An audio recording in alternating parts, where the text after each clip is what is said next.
भक्त नामदेव जी की अद्भुत कथा। श्री कृष्ण कहते हैं, जब मैं देता हूँ तो तुमसे संभलता नहीं।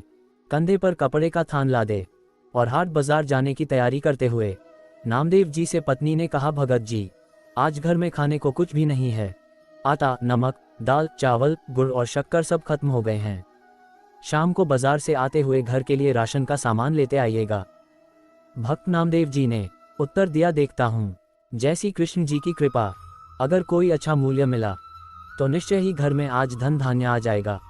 पत्नी बोली, संत जी, अगर अच्छी कीमत ना भी मिले तब भी इस बुने हुए थान को बेचकर कुछ राशन तो ले आना। घर के बड़े बूढ़े तो भूख बर्दाश्त कर लेंगे, पर बच्चे अभी छोटे हैं, उनके लिए तो कुछ ले ही आना, जैसी मेरे कृष्ण की इच्छा। ऐसा कहकर भक्त नामदेव जी हाट बाजार को चले गए। बाजार में उन्हें किसी ने पुकारा, वहाँ साईं, कपड़ा तो बड़ा अच्छा बुना है और थोक भी अच्छी लगाई है, तेरा परिवार बसता रहे। ये फकीर ठंड में काम काम कर मर जाएगा।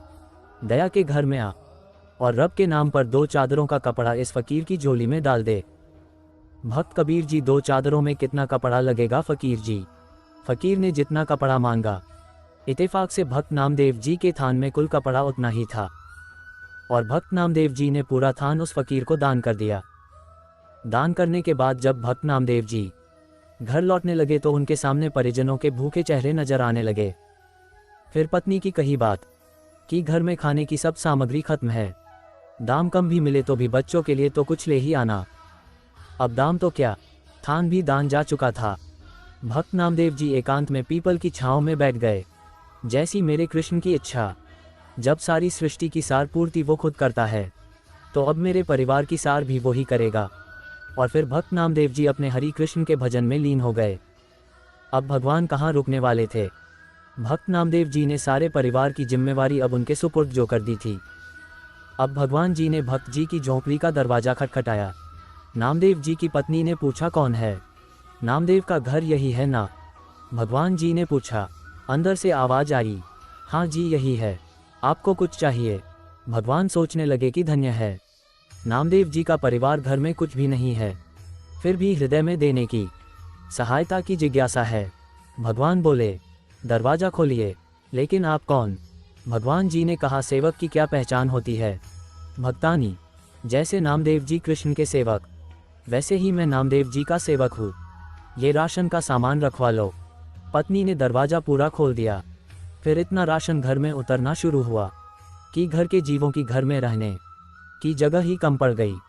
इतना सामान नामदेव जी ने भेजा है? मुझे नहीं लगता, पत्नी ने पूछा। भगवान जी ने कहा, हाँ भक्तानी, आज नामदेव का थान सच्ची सरकार ने खरीदा है। जो नामदेव का सामर्थ्य था उसने भुगता दिया और अब जो मेरी सरकार का सामर्थ्य है वो चुकता कर रही है। जगह और बताओ, सब कुछ आने वाला है।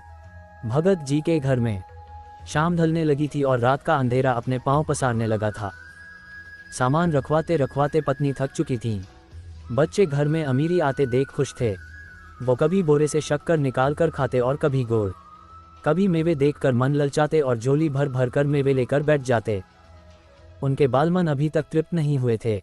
भक्त नामदेव जी अभी तक घर नहीं आए थे, पर सामान आना लगातार जारी था। आखिर पत्नी ने हाथ जोड़कर कहा, सेवक जी, अब बाकी का सामान संत जी के आने के बाद ही आप ले आना। हमें उन्हें ढूंढने जाना है क्योंकि वो अभी तक घर नहीं आए हैं।